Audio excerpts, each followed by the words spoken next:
पढ़ेगी बेटियां आगे बढ़ेगी बेटियां।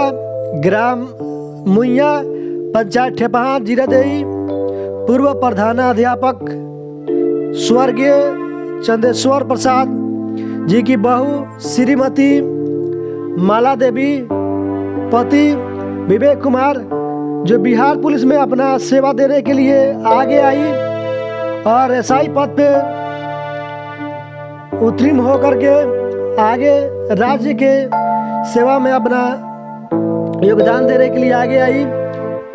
सब इंस्पेक्टर पद पे चयनित होने पर जीरादेई प्रखंड के वर्तमान विधायक अमरजीत कुशवाहा जी, अकोली पंचायत एवं ठेपहा पंचायत के अन्य मुखिया गणों के द्वारा इनको सम्मानित किया गया है।